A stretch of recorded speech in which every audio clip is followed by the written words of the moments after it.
Sa usa ka panagbalay, adunay isa ka pamilya. Pamilya sa batang si Rosa, sila adunay malipayon na pagpanimuyo. Uy, nay, tay! Alas 6 na. Andam na kita para sa panihapon. Kinahanglan na kita. Magandam ng lamisa para sa panihapon. Tawga sa imong nanay ngadto na. Nagdali-dali si Rosa, iyang tatay, preparar sa mga plato sa lamisa para sila makapanihapon. Human si Rosa ni ato sa kwarto sa iyang nanay, nilaong na mangaon sila. Nay, gigutom naman kami ni tatay. Halika na, manihapon na kita. O sige na, musulod na ako taod-taod. Pakitawag na lang po ng imong lula nga sa sala. Basin dyan to, naglantaw ng salida. Dikato si Rosa sa sala para ng taon o jaon ija lola apan wala kini. Maong ibalik si Ja sa kusina para masabay kaon sa ija nanay sa nagtakay. Pagtapos ni Ja kaon, si Rosa naglimpyo sila naghugas plato. Samtang gahugas kini, nadumduman ni Ja ija lola. Na, man-ana po sa dayon ng imong lula para dyan to makapanihapon na waya pa at kaon. Okay, nay, ako aranto hanapon si Lola. Ug makahuman ko ani ihugas sa mga plato. Tagsugda na hanap ni Rosa, ija lula, human hugas sa plato. Kung liwanag dugay ni kadto siya sa kwarto, sa niini, para ng tao, jaon ba ija lula.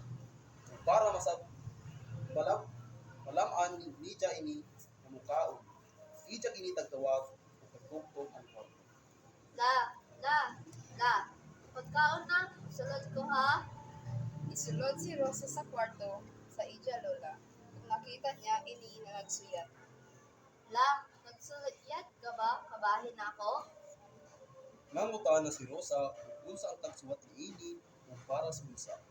Samtang si Jan nangutaan sila ni Lola, nihunong pagsuwat o bitubag sa dadyong kini na pangutana si Rosa. Opo, ako nagsulat kahin kanimo sapagkat tinuod apan mas importante ka sa mga pulong mao ang lapis nga akong gigamit.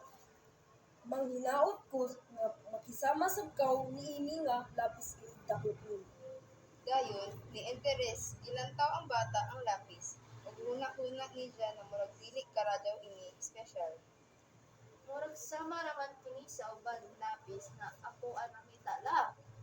Human si Jan magsulti ni ini, nadunggan kini sa ija lula. Nagdepende ka na sa imong panlantaw sa mga butang kini adunay 5 kahiyas.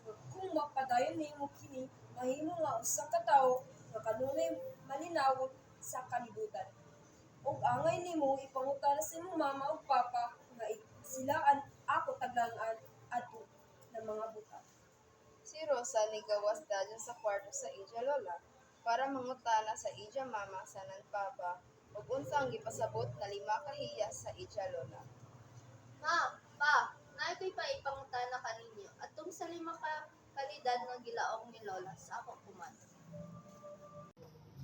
Adunay 5 ka kalidad ang mua may bawaan. Ang una ka kalidad, makahimo ka sa dakong mga butang, apan adyaw kalimti nga adunay kamot nga nagiya sa imong mga lakang itawag nato kana nakamot sa Dios. Ug siya kanunay nga nanigaya kanato sumalang sa iyang kabubuton. Ang bata na sayran ng una na kalidad.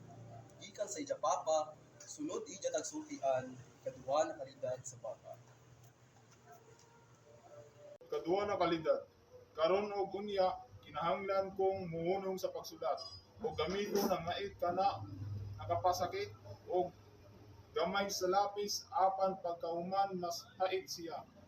Busa ikaw usab kinahanglan makakatun sa pag-atubang sa pipila ka. Ang bata nahibalan ang ikaduha nga kantidad gikan sa ija papa ug ija nagpangutana ija mama para sa ikatulo ug upat na kalidad. Ma, gusto ako makahibayo sa 3 o 4 ka kalidad. Gikan kanimo. Walay duha-duha, ija mama ug ang tagsulti sa bata ang ikatulo ug upat ka kalidad.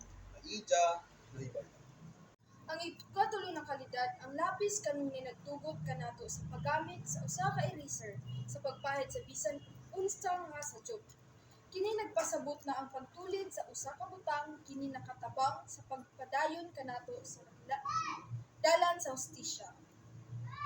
Ikaupat nga kalidad, ang hinungdan sa usa ka lapis dili kanoy nga gawas iniini apan ang graphite sa sulod pa sa bantay kanunay unsa ang mahitabo sa sulod sa imong kaugalingon sa katapusan ug kani kalima bisan unsa kaso nga nahibal-an ang usa ka aksyon.